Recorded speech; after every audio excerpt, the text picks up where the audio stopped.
नमस्कार श्रोते हो, दीपक रेगे कथाकथन चॅनलवर तुम्हा सगळ्यांचं मनापासून स्वागत करतो.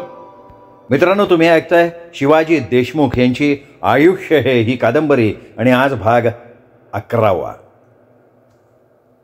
दर 6 महिन्यांनी सर्व ट्रस्टींची मीटिंग स्वामींच्या विश्रामगृहात होत असे. त्याप्रमाणे यावेळीही आश्रमात सगळे ट्रस्टी आलेले होते. या मंडळीत कुणी मुंबई, कुणी पुणे, नागपूर, कोल्हापूर, इंदोर असे वेगवेगळ्या ठिकाणचे रहिवासी होते. मीटिंगमध्ये फक्त ट्रस्टी, स्वामी आणि कॅशियर साठे याखेरीज अन्य कोणालाही प्रवेश नव्हता. आत काय चाललं याचा बाहेर कोणालाही पत्ता नसायचा. मीटिंग संपल्यानंतर सर्व ट्रस्टी आपापल्या गाडीतनं निघून गेले.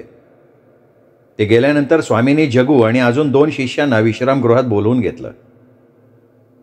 साठे आधीच तिथे हजर होता. स्वामींनी बोलायला सुरुवात केली. आप लोग बैठ जाइए. स्वामी म्हणाले तसे जगू, दोन्ही शिष्य आणि साठे स्वामींच्या समोर बसले. बहुत अच्छी खबर है. अगले 4 महीनों के बाद यानी मार्च अप्रैल के दौरान हमें ऑस्ट्रेलिया के सिडनी और पर्थ में आमंत्रित किया गया है. वहाँ के भारतीय नागरिकों की कई संगठनाएं हैं. इस साल उन्होंने अपना प्रोग्राम रखा है, लेकिन वहाँ मेरे साथ ट्रस्टी के अलावा सिर्फ 2 शिष्यों को आना है. तुम तीनों में से कौन आना चाहते हो? स्वामींनी विचारलं तसे दोन्ही शिष्य आणि जगू एकमेकांकडे बघायला लागले. मैं सोचता हूँ मेरे पश्चात यहाँ तुम तीनों में से कोई भी एक जो यहाँ की देखभाल अच्छी तरह संभल सके उसे रोकना है. असं म्हणत स्वामींनी तिघांकडे उत्तराच्या अपेक्षेनं पाहिलं. ये तो स्वामी जी आप तय कीजिए. आप जो कहेंगे वो हमें मंजूर होगा. जगू नम्रतेनं म्हणाला. मुझे लगता है जगन्नाथ, यहाँ की जिम्मेदारी तुम ही अच्छी तरह से संभालोगे. जैसा आप कहें. और तुम दोनों को मेरे साथ आना है. स्वामी त्या दोन्ही शिष्यांना म्हणाले. हमें मंजूर है स्वामी जी, ये तो खुशी की बात है. तो ठीक है साठे, मेरे साथ इन दोनों का पासपोर्ट और वीज़ा की तैयारी करो. और जगन्नाथ, उस काल में जो भी प्रोग्राम होगा उसे तुम्हें अटेंड करना होगा, लेकिन पिछली बार हुआ वैसा नहीं होना चाहिए. स्वामी जगन्नाथकडे बघून हसत म्हणाले. जी स्वामीजी, आप निश्चिंत रहिए. जगन्नाथ म्हणाला आणि ते पुढच्या तयारीला लागले. परदेशवारीचा योग निसटला याची खंत जगूला वाटून गेली, पण आश्रमाची पूर्ण जबाबदारी स्वामीजींनी माझ्यावर टाकली ह्या विचारानं त्याला स्वतःविषयी अभिमान वाटला. आणि स्वामींच्या या निर्णयातनं आश्रमातलं त्याचं स्थान हे स्वामींच्या खालोखाल आहे हे सिद्ध झालं. स्वामींच्या या परदेशवारीच्या काळात जगूला 4 ठिकाणी प्रवचनं करायला लागली.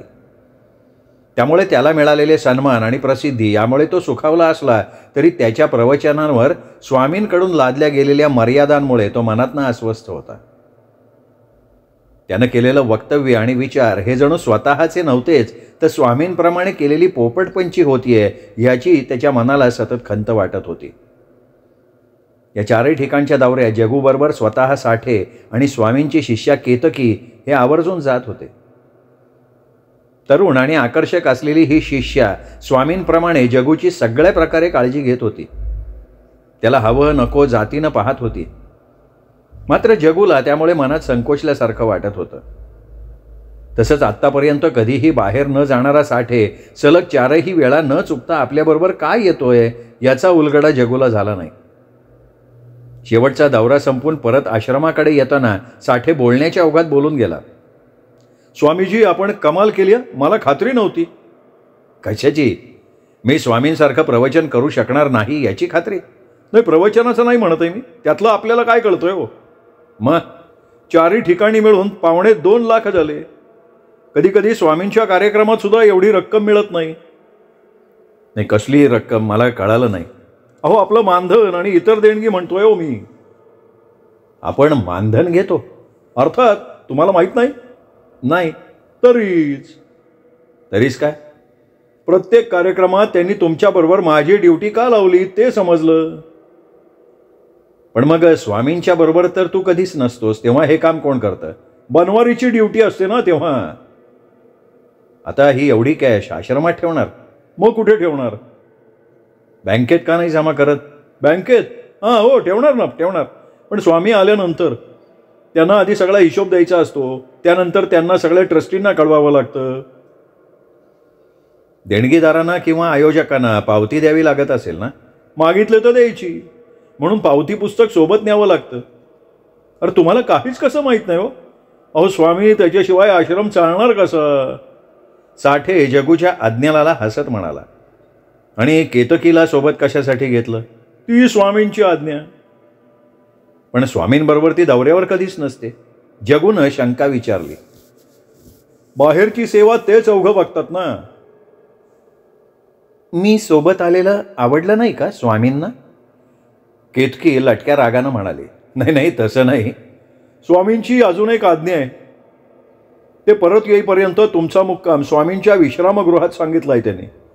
नाही नाही, नको, मी आहे त्या ठिकाणी ठीक आहे. अहो नाही, कसं? त्यांची आज्ञा आहे. त्यांच्याप्रमाणे तुमची सगळी व्यवस्था पाहायला सांगून गेलेत स्वामी, साठे म्हणाला. आणि गाडी आश्रमात पोचल्यावर साठेनं जगूची बॅग स्वामींच्या विश्रामगृहात नेली.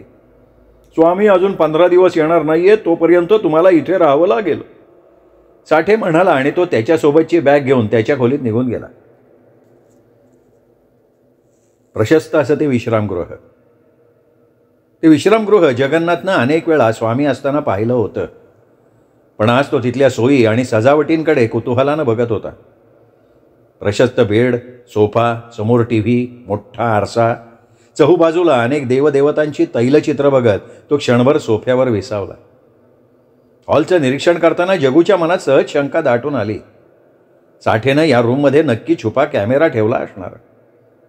तो तडक उठला. हॉलचा कोपरानकोपरा बारकाईनं बघायला लागला. त्याला कुठेच तसं काही न आढळल्यानं मूर्ती, फ्लॉवर पॉट अशा वस्तूंची तपासणी करताना अचानक तो चालत असलेल्या गालिच्याचा स्पर्श त्याला त्या ठिकाणी वेगळा जाणवला. जगूने पुन्हा त्या ठिकाणी चालून बघितलं तेव्हा त्याला फरक जाणवला. तो जाड आणि आकारानं मोठा असलेला गालिच्याचा एक कोपरा उचलून त्यांनी खाली वाकून बघितलं तर त्या जागी त्याला फरशीऐवजी 4 बाय 4 फूटचं लाकडी फ्लोअर दिसलं. जगूनं लगेच गालीच्या पूर्ववत पसरून दिला आणि सोफ्यावर बसून टीव्ही बघत बसला. मनात मात्र ती लाकडी फळी म्हणजे नक्कीच खाली तळघरात जायचा मार्ग असावा किंवा मोठा खड्डा तरी असावा असा अंदाज तो बांधायला लागला. तोच डोअरबेल वाजली. जगू उठला. दार उघडलं. दारात भोजनाचं ताट घेऊन केतकी आली होती. अरे हे काय जेवण इथे आणलं? मी भोजनगृहात आलो असतो की नेहमीप्रमाणे. स्वामींचं भोजन इथेच असतं. केतकी ताट एका टेबलावर मांडत म्हणाली आणि बाजूच्या खुर्चीत जाऊन बसली. जगूचं जेवण आटोपल्यानंतर केतकी ताट घेऊन परत गेली.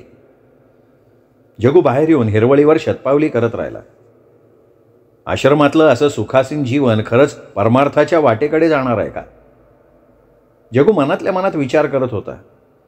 फक्त भगवी वस्त्र धारण करून माणूस साधू संत कसा काय बनू शकतो? माणूस नक्की काय शोधतोय? सुख, शांती का जीवनाचं सत्य?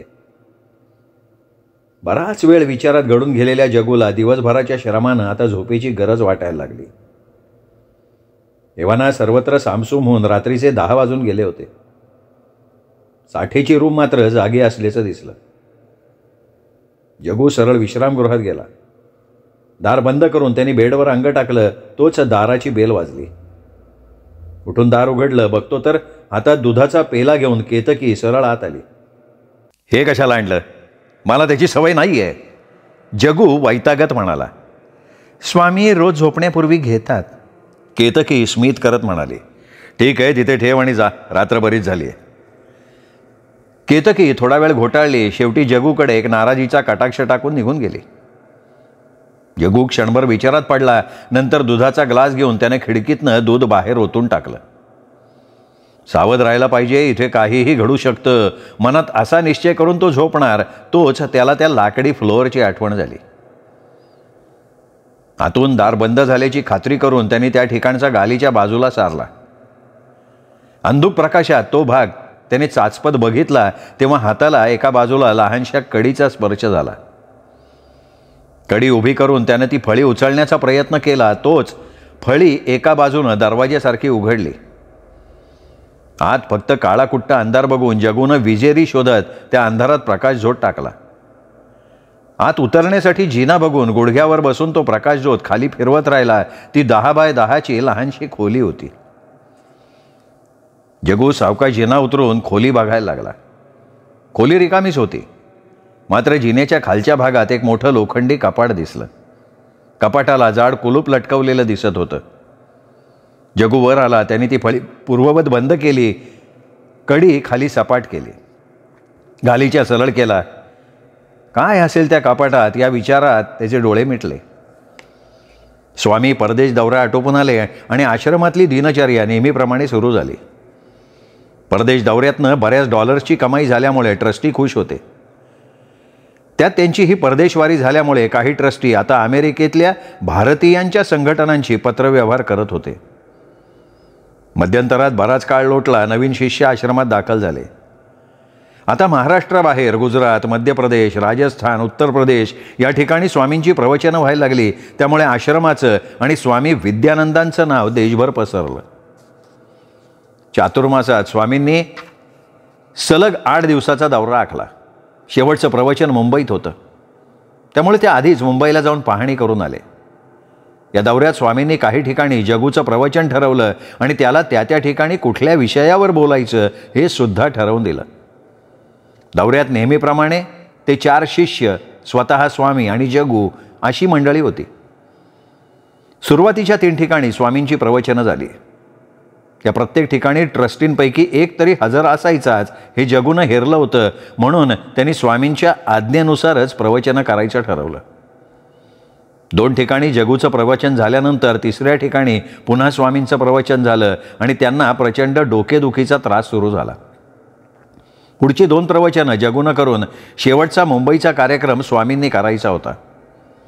त्यामुळे स्वामी सिटी स्कॅन करण्यासाठी त्याच दिवशी मुंबईला निघाले. सोबत 4 शिष्यांपैकी दोघांना जगूसोबत ठेवून 2 शिष्य बरोबर घेतले आणि बसनं तिघे मुंबईला 2 दिवस आधीच पोहोचले. कार्यक्रमाला 2 दिवस असल्यामुळे स्वामी मुंबईत एका लॉजवर उतरले. तिघांसाठी 3 रूम बुक केल्या. दुसऱ्या दिवशी एका मोठ्या हॉस्पिटलमध्ये चेकिंगसाठी तिघं गेले. वेटिंग रूममध्ये त्या दोघांना बसवून स्वामी एका केबिनमध्ये शिरले आणि चक्क 2 तासांनी बाहेर आले.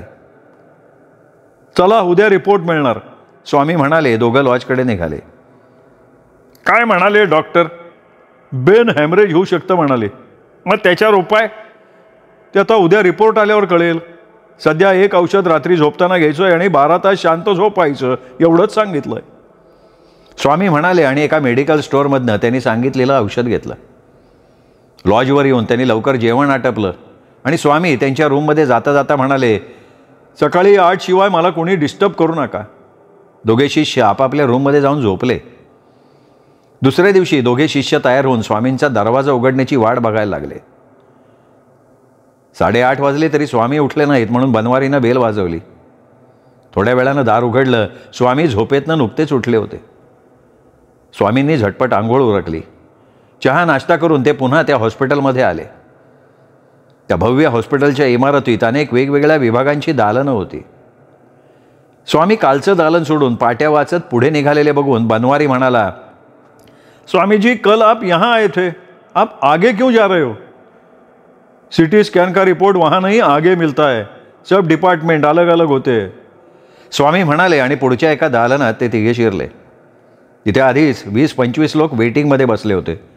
आप यहाँ बैठिए, मैं रिपोर्ट देखता हूँ, स्वामी म्हणाले आणि ते बाजूच्या दारातनं आत गेले. दोघे शिष्य खुर्चीत बसून येणाऱ्या जाणाऱ्या पेशंटकडे बघत स्वामींची वाट बघत राहिले. 1 तास झाला, 2 तास झाले. स्वामी अजून बाहेर येत नाही आहेत म्हणून दोघांची चुळबुळ सुरू झाली. शेवटी बनवारीनं ते दार ढकलून पुढे बघितलं तर तिथे केबिन नव्हतीच. तिथे एक मोठा व्हरांडा होता. पाठोपाठ दुसरा शिष्य आला. मग त्यांनी तिथल्या नर्सकडे चौकशी केली. सिस्टर, सिटी स्कैन का रिपोर्ट कहाँ मिलता? वो यहाँ नहीं, डायग्नोस्टिक डिपार्टमेंट में जाओ. वो किधर है? वो बाजू की बिल्डिंग में, सिस्टर म्हणाली. आणि ते दोघं त्या व्हरांड्यातनं चालत जाऊन बाहेर पडले. त्या इमारतीत शिरले. रिसेप्शनिस्टनं त्या दोघांना विचारलं, येस, क्या चाहिए आपको? सिटी स्कैन का रिपोर्ट यहीं पे मिलता है ना? जी हाँ. किसका रिपोर्ट चाहिए आपको? स्वामी जी की रिपोर्ट चाहिए, स्वामी विद्यानंद. यहाँ तो कोई स्वामी नहीं आया और ना इस नाम का यहाँ पे कोई रिपोर्ट है, रिसेप्शनिस्ट म्हणाली. मैडम, कल उनकी चेकिंग हुई और रिपोर्ट आज मिलने वाला था. तो फिर जहाँ चेकिंग हुई ना वहाँ जाके पूछो आप. रिसेप्शनिस्ट म्हणाली आणि ती दुसऱ्या व्यक्तीशी बोलायला लागली. बनवारी आणि दुसरा शिष्य झपाझपा चालत पुन्हा पहिल्या बिल्डिंगमध्ये आले आणि काल ज्या दालनात बसले होते तिथे आले. तिथे कालप्रमाणे अनेक पेशंट बसले होते.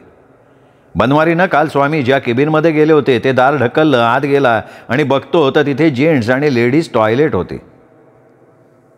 आता मात्र दोघांना घाम फुटला. बनवारीनं दुसऱ्या शिष्याला कार्यक्रमाच्या जागेचा पत्ता दिला आणि टॅक्सी करून त्या ठिकाणी पेटळलं. तो तिथेच थांबला. कदाचित चुकामुक झाली असेल तर स्वामी परत याच ठिकाणी येतील म्हणून तो त्याच वेटिंग हॉलमध्ये बसून राहिला. दादरमधल्या एका मोठ्या आवारात भव्य मंडप उभारला होता. गेल्या 4-5 दिवसांपासून इथे वेगवेगळे कार्यक्रम होत होते. आज स्वामी विद्यानंदांचं प्रवचन होणार होतं. स्वामींच्या छबीचे मोठमोठे फ्लेक्स मंडपाच्या आजूबाजूला ताठ्यानं उभे होते. तासाभरापूर्वी जगन्नाथ आपल्या शिष्यासह येऊन पोचला होता. मेहता आणि मालपाणी हे दोघे ट्रस्टी आधीच येऊन आयोजकांच्या कक्षात 2 शिष्यांबरोबर विसावले होते. जगन्नाथ आज निवांत होता. इथलं प्रवचन स्वामींना करायचं होतं. तेवढ्यात एक टॅक्सी मंडपाजवळ येऊन उभी राहिली. टॅक्सीतून स्वामींच्या शिष्याला उतरताना जगन्नाथनं बघितलं. तो शिष्य धावत जगन्नाथाच्या जवळ आला. त्याला असा घाबरलेला बघून जगन्नाथाच्या छातीत धस्स झालं. स्वामींच्या बिघडलेल्या तब्येतीमुळे वाईट आशंका मनाला शिवून गेली. शिष्यानं जगन्नाथला सगळा वृत्तांत सांगितला. स्वामी अचानक बेपत्ता झाले ह्याच्यावर त्याचा विश्वासच बसला नाही. त्यांनी तात्काळ ती बाब मेहता आणि मालपाणी दोघांना सांगितली. दोघे ट्रस्टी ते ऐकून अवाक झाले.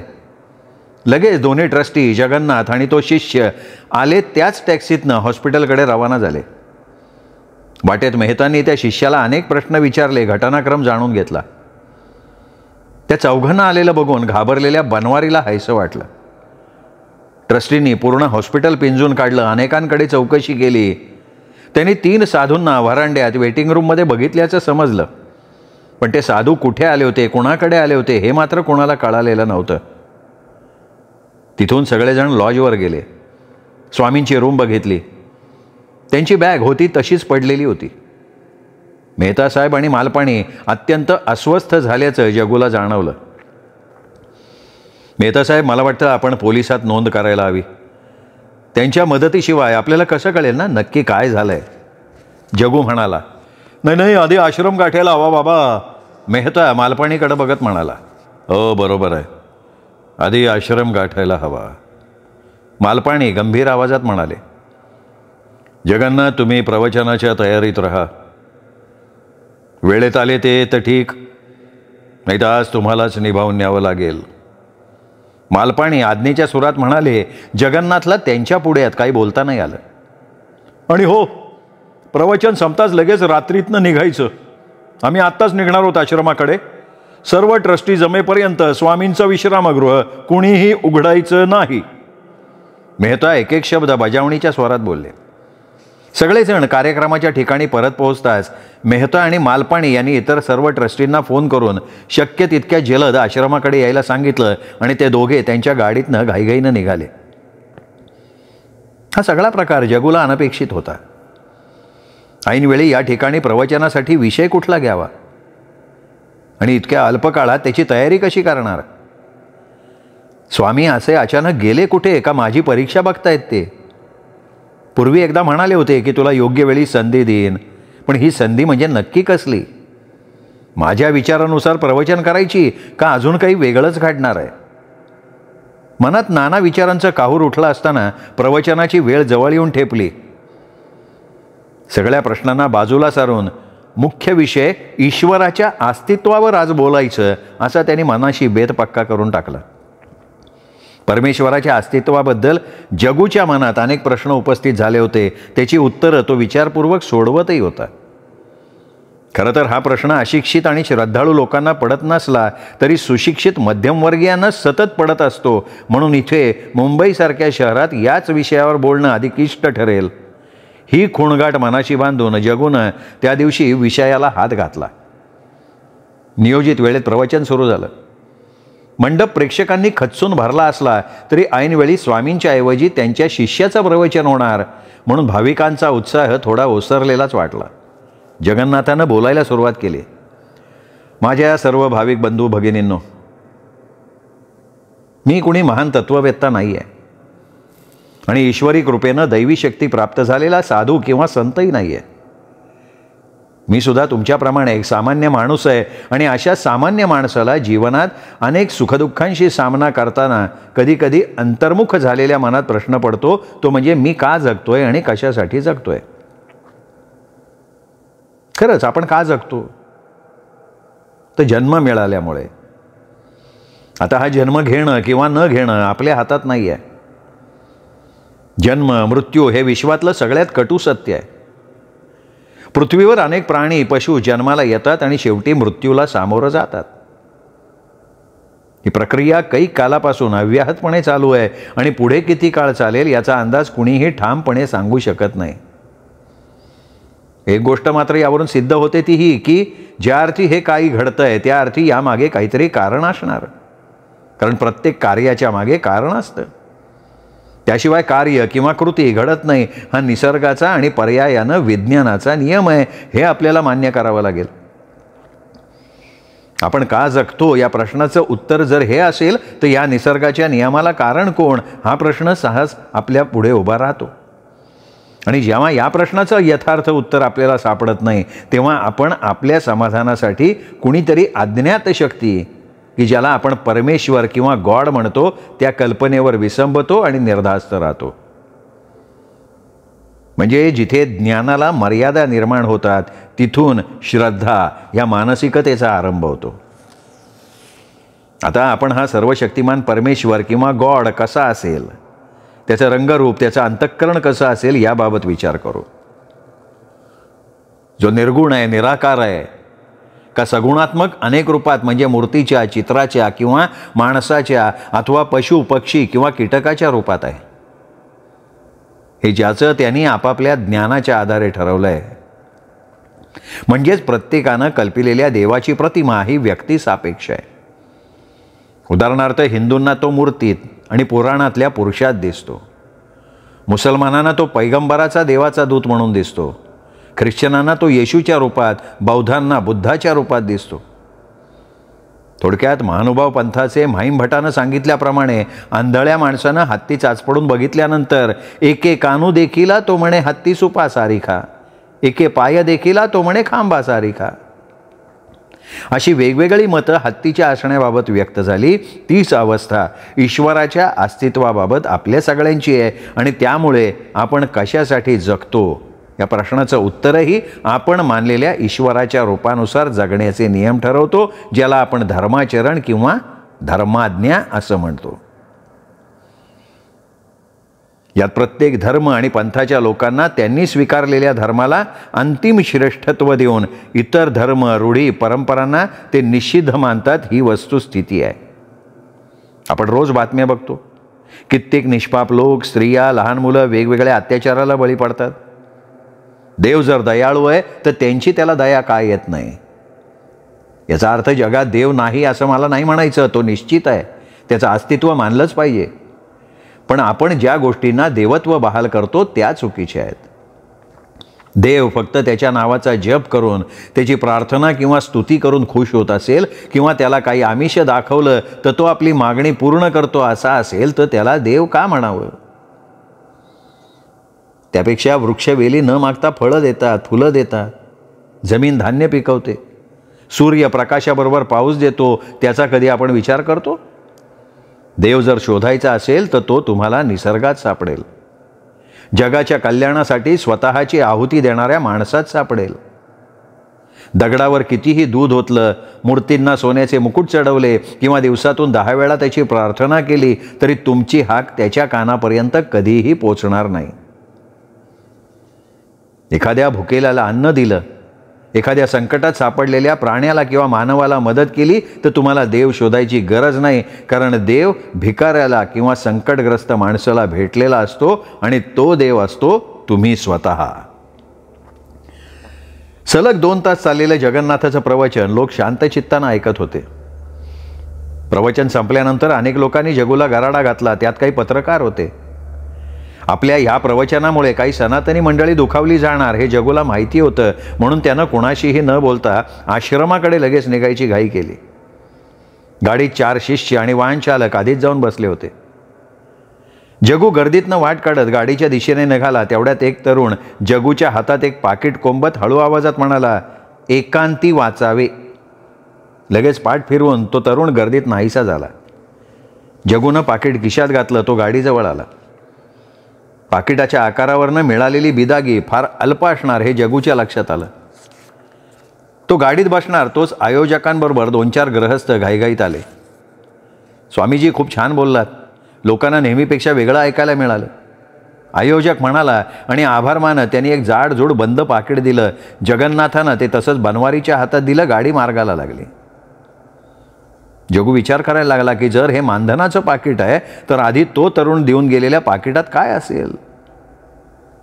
हा विचार मनाशी येताच त्याचा डावा हात कपनीच्या खिशात गेला. पण त्या तरुणाची सूचना एकांती वाचावे हे लक्षात आल्यावर जगूनं पाकिट खिशात ठेवून दिलं.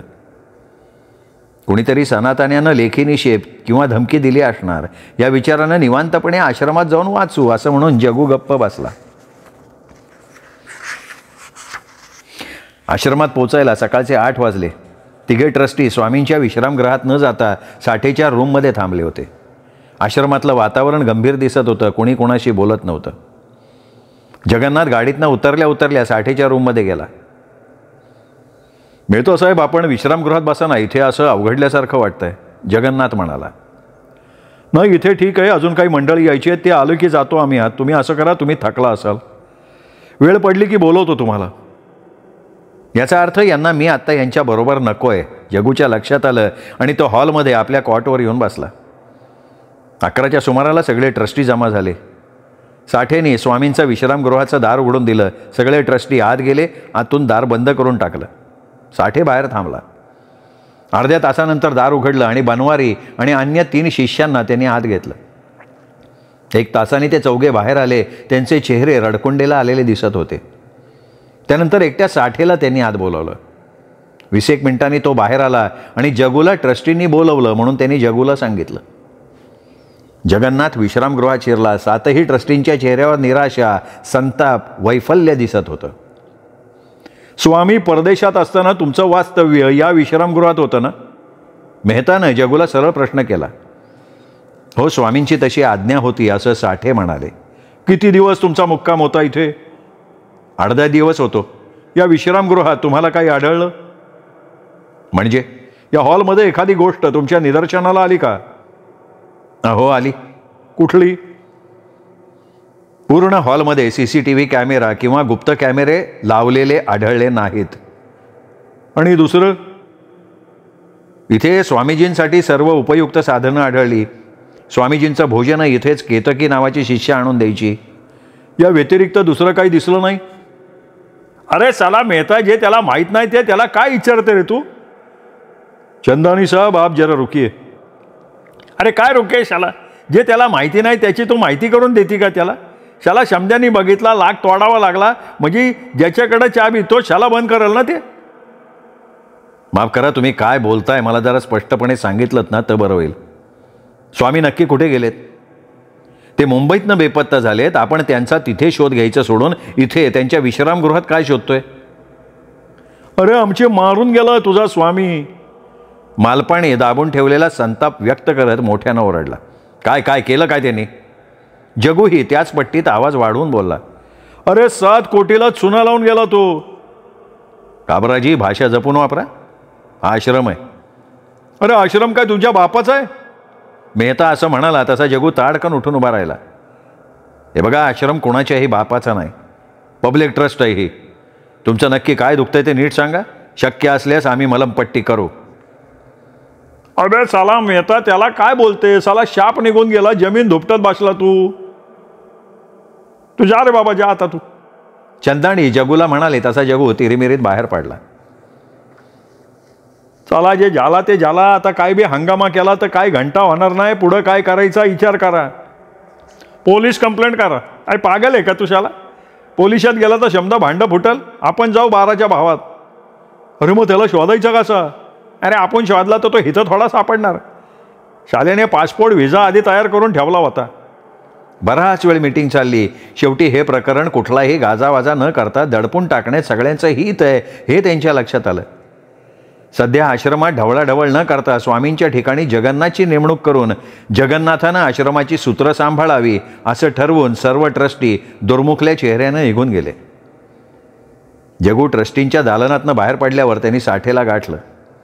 साठेला नक्की काय घडलं हे विश्वासात घेऊन विचारलं तेव्हा साठे म्हणाला, स्वामी 7 कोटी रक्कम घेऊन गायब झाले. ती सगळी रक्कम म्हणजे ब्लॅक मनी आश्रमाच्या देणगीच्या रूपात साठवलेला. एवढी मोठी रक्कम इथे होती आश्रमात असं ते म्हणतात. म्हणजे हा धडधडीत खोटा आरोप आहे स्वामींवर.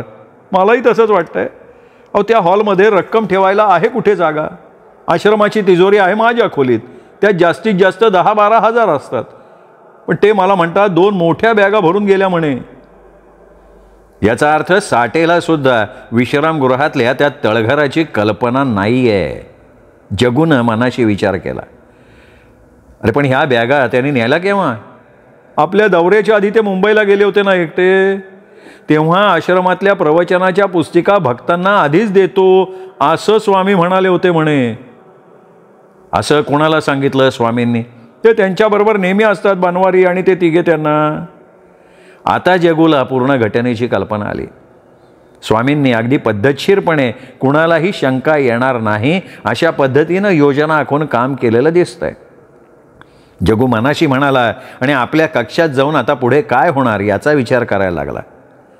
तासाभरानं ट्रस्टींनी त्याला पुन्हा विश्रामगृहात बोलवलं आणि आश्रमाचा प्रमुख म्हणून जगन्नाथची नेमणूक करण्यात आली असं अधिकृतपणे घोषित केलं आणि ट्रस्टी तिथनं निघून गेले. मित्रांनो, हा 11वा भाग इथेच संपला. 12वा भाग उद्या. तोपर्यंत नमस्कार मित्र हो.